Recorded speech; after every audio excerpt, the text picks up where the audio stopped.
Making his debut in the United States, the Saudi Crown Prince promotes a vision of reform for his country. But his foreign policies have left the Gulf divided and Yemen on the brink of famine. What impression is Mohammed bin Salman making on the international stage? This is Inside Story.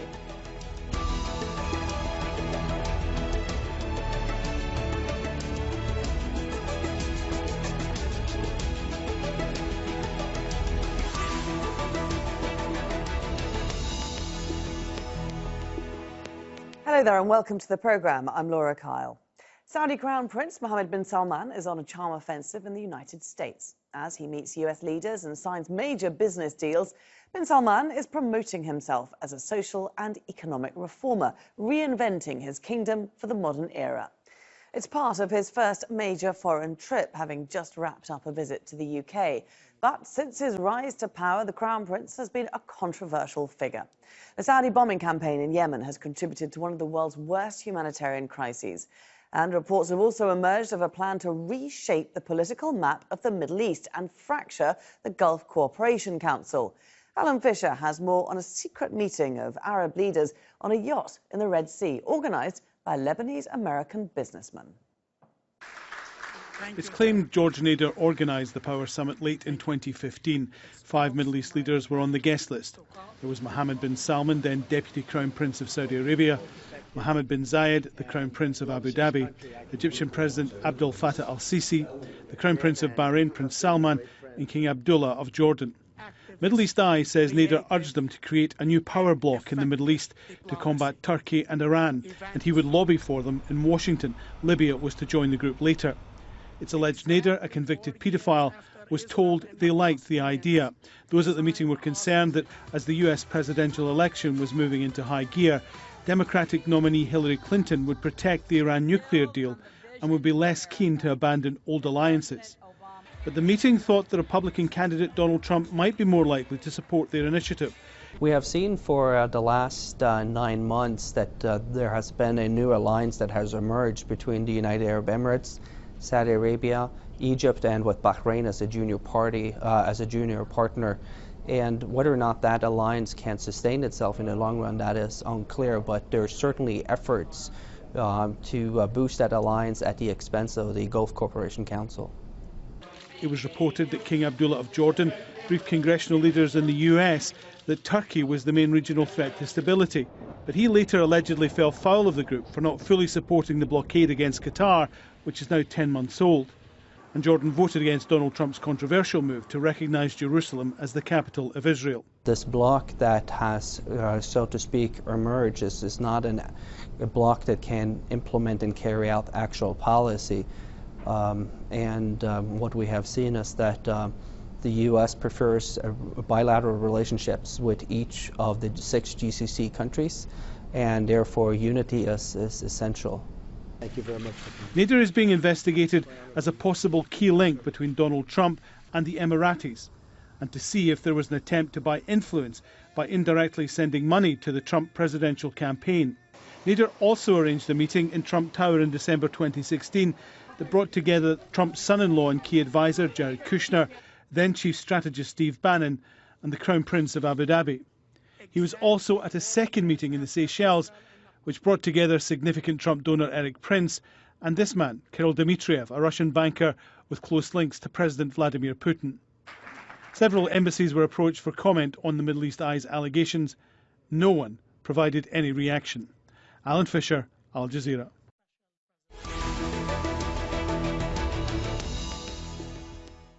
So Mohammed bin Salman is now on the international stage. He became Saudi Crown Prince last year and is in line to succeed his father as king. Bin Salman has promoted a range of reforms at home, including easing restrictions on women's rights and a more open policy on entertainment and public performances.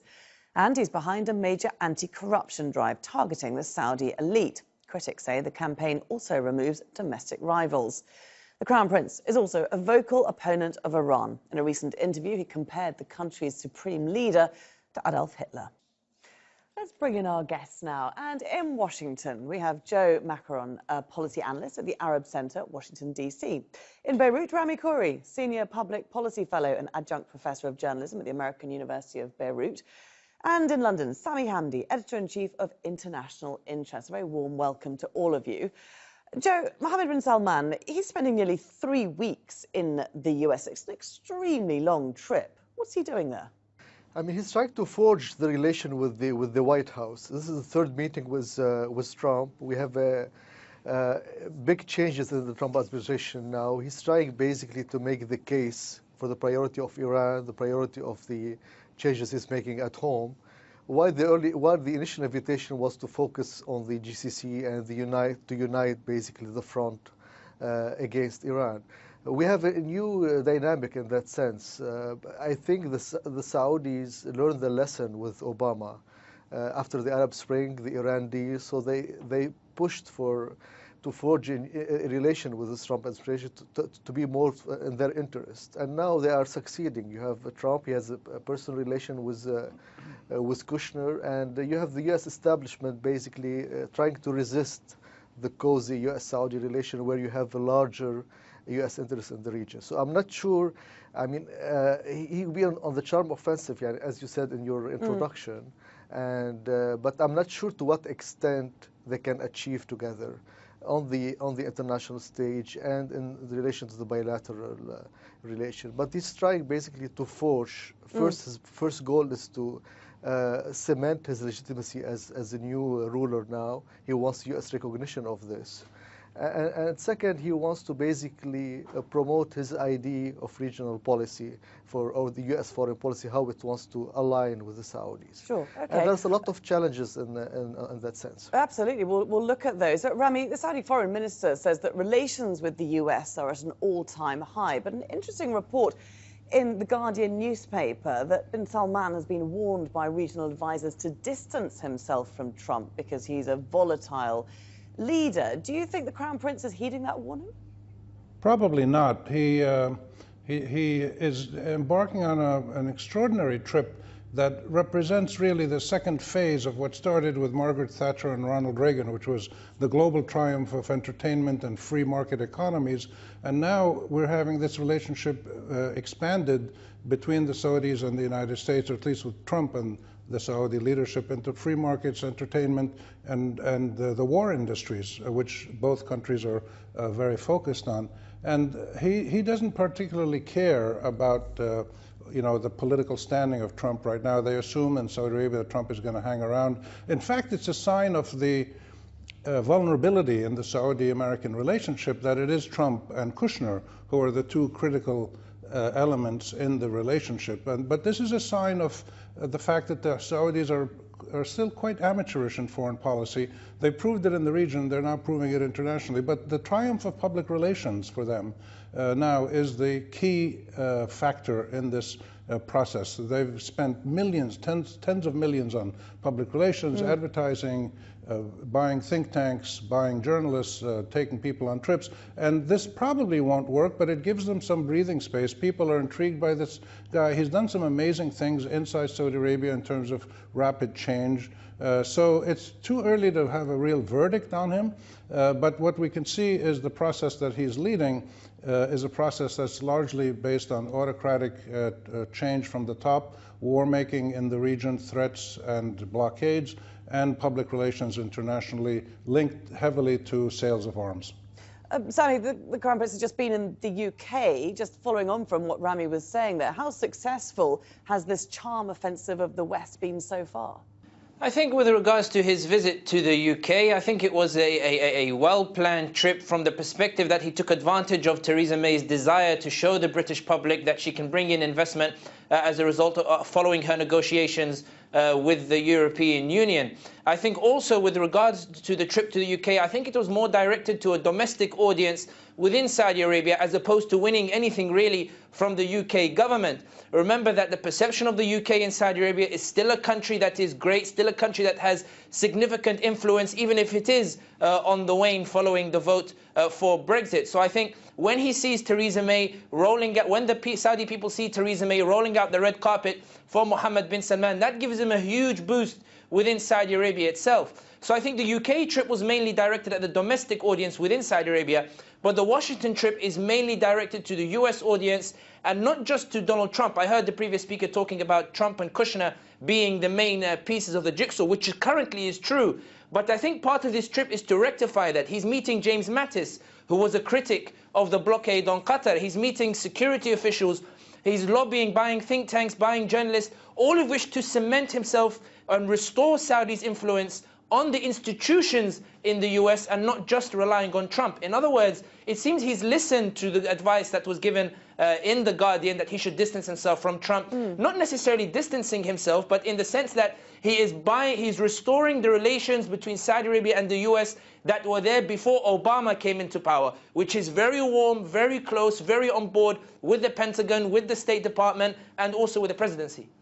Joe, presumably he'd be interested also in meeting Mike Pompeo. Of course, he's nominated to be the next Secretary of State with Rex Tillerson out. What difference might Pompeo bring to the relations? Because, of course, Tillerson was very pro-Qatar when Saudi launched its blockade, pushing Trump not to support Saudi in that. Yes, just first to add to the guest in London, I think the difference now, there's a little bit of reservation from the U.S. establishment because most of the U.S.-Saudi communication is going through Kushner. There's no basically record minutes of those calls. Nobody is knowing what's happening. So there's a bit of frustration. So they have to basically reach out, not to make it a more private communication channel between bin Salman and Kushner, have more the establishment involved, because when Trump leaves or when Kushner leaves at some point, they have to deal again with the establishment, which have a lot of reservation on Yemen, on other points. Now to the point of Pompeo, I think the push to resolve the GCC issue gonna be weakened after Tillerson leave. They will try. I think Trump is going to try to make bridges, but eventually the Saudi made the signal this week. They said it's not a priority for us, and we can live with that on the long term, and we prefer to have Kuwait continue its mediation instead of Trump. So I think he's going to try to push, but he's not going to force the Saudis to make a reconciliation. Okay. So basically, they try to basically appease things but I don't see a big significant shift in the coming weeks. Just to pick up on what you were saying before about Kushner still being sort of the #1 channel of communication with the Saudi Crown Prince, is that still the case even when he's been downgraded and is standing in the White House? It is, because the president can give him an exception to receive. He prepared the trip. He's the key person now during this trip. He's having 3 dinners with Kushner, and he's not telling everybody in the administration what's happening. He might make big decisions. He might give some concessions or hints of concessions. So nobody is really clear. He's acting as a de facto Secretary of State. Tillerson has been marginalized. We have to see Pompeo now, if you're going to make more a balance between the loyalty to Trump and is basically representing the interests of the State Department and the administration overseas.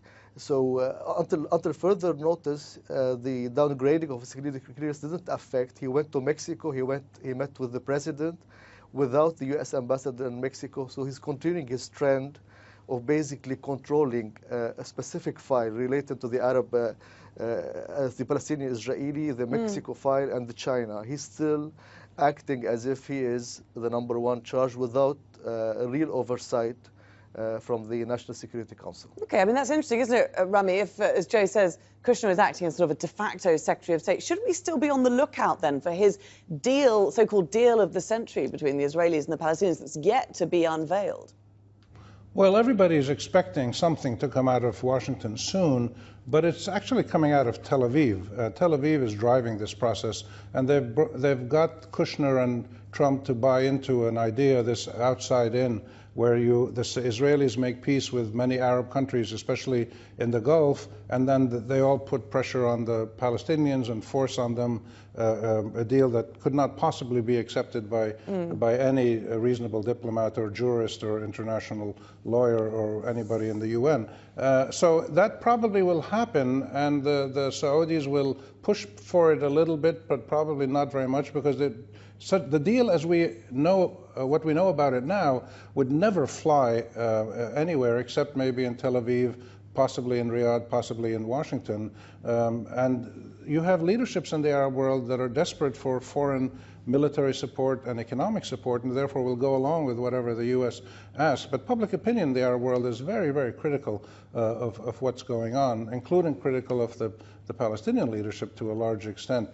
So I wouldn't put any emphasis on the Palestinian-Israeli so-called deal of the century that the Americans are coming out with. It's another sign of the nature of American pro-Israeli diplomacy, which is now linked to Saudi and Emirati and a few other people in the region siding with the Americans and the Israelis. And this is a sign of the terrible imbalance of power we have in the region, and it won't last for very long, but we have to put up with it for a while. Well, Sami, how long do you think it will last for? I think, to be honest, I think we're talking a lot about Mohammed bin Salman's relationship with Kushner and his relationship with Donald Trump, but let's also remember that it's not necessarily set in stone in the way that we're perhaps envisaging it. I think we have to remember that Donald Trump has already called up the Emir of Qatar and invited him to Washington in April, a sign of changing his mind over the blockade in Qatar. This is seismic if we're talking, if we were assuming that the relationship between Saudi Arabia and Donald Trump and Kushner in particular was very tight. The reality is Trump is starting to change his mind, and I think this is why Mohammed bin Salman, this visit is so fundamental for him. You asked why he's there for 3 weeks. Because Mohammed bin Salman realizes that relying on Trump alone is not enough. He needs to win over the US institutions. Let's remember that in the beginning of the 2017, the CIA awarded the first ever prize to a Saudi prince in recognition of combating terrorism, but they gave it to Mohammed bin Nayef, not Mohammed bin Salman. And this was at a time when Mohammed bin Salman was maneuvering against Mohammed bin Nayef. The Americans were saying to bin Salman, we don't want you, we want bin Nayef to be the crown prince. We want him to become the future king. So we have to remember that bin Salman is going to Washington on a PR offensive, not just to establish a policy based on Trump and Jared Kushner, but he needs to convince the Pentagon, he needs to convince the CIA, he needs to use Pompeo's influence in the CIA to this cause as well. He needs to get the oil companies, all of them on board, and convince them that he is a better alternative than Mohammed bin Nayef, and he is the best prince there possible. Remember, Mohammed bin Salman scuppered these American plans for bin Nayef. So he needs to convince them that all of their calculations that they made, that they can put them to one side and they can now rely on him. So this is why, if we're talking about the Israel-Palestine deal, going back just to answer that particular question of yours about the Israel-Palestine and whether we can live with these circumstances, I think when Kushner and Mohammed bin Salman made their agreement whereby bin Salman would pressure the Palestinians, I don't think announcing Jerusalem was necessarily part of the deal, because that's a deal breaker. Saudi could have brought Mahmoud Abbas to the table with Israel on unfavorable terms if Trump had not announced Jerusalem as the capital of Israel. Now it's untenable for Saudi Arabia, and it's untenable for bin Salman to come out publicly and support this initiative. And I think because he has not established himself entirely in Saudi Arabia, remember he's not king yet, because he's not established in Saudi Arabia, it's not a gamble worth taking. And this is why this trip is so difficult for bin Salman. How do you appease Trump and appease the Pentagon and appease the CIA and appease Kushner and appease the oil companies and still maintain your popular support within Saudi Arabia? It seems an impossible task. And I think this is why we see this very lavish PR campaign. Joe, on that, Mohammed bin Salman, he's got one very strong card to play, hasn't it? And that's this Iran public enemy #1 line. I mean, in the CBS interview, he pushed that strongly, and that plays in very well with the White House's worldview of the Middle East. Yeah, it did, but just to make a small observation, I mean, the issue with Mohammed bin Salman and the Pentagon established is not that if he's going to take power or not. The issue is his policy. He tried to turn around U.S. policy in the region. We saw what happened in Lebanon, in Yemen, in other places. So the issue is more not with the character. I'm not sure that they have a problem with him ascending to power. It's a fact now. But the problem is more his policy. He has to readjust, to realign more his policy to the U.S. policy. Now, on your question, yes, this is his main point. Trump has this idea of having this alliance between some of the GCC countries and Israel against Iran. So he fits well in this, but I'm not sure how much he can help, because the Saudis cannot basically fight Iran in Syria. They cannot fight it in Lebanon or in Iraq. They don't have the same money they had a decade or 2 decades ago to basically invest. Trump, we saw in the Washington Post, he offered, Saudi Arabia to have $4 billion in Syria. I'm not sure they are willing to invest this money in a country that they don't own at this point. So there are a lot of challenges, but the Saudi foreign minister mentioned the Iran nuclear deal, which is, for the hawkish part of the administration, it's a very good progress for them. But again, the Pentagon is very worried about canceling the deal. It has implications on U.S. forces in Iraq and Syria. So the point is the U.S. and Saudi interests are not as much aligned as 2 or 3 decades ago. It changed. So Trump and bin Salman now are going against the trend, against the current of how the U.S.-Saudi relations have evolved in the last decade or more, after the Arab Spring, after the Iran nuclear deal, after the U.S. presence in the region. So they are going against this. So we will see, I think, in the coming weeks, a pushback from the Pentagon and the CIA on canceling the Iran nuclear deal and its implication. And now we saw the Saudis are more endorsing the Trump view. So it's going to be a very, we will see a bureaucratic war, I think, in the coming weeks until May 12th regarding the nuclear deal. Rabi, how is Mohammed bin Salman viewed within Saudi Arabia? Is he seen and welcomed as a reformer, or is he seen as a warmonger for his foreign policies?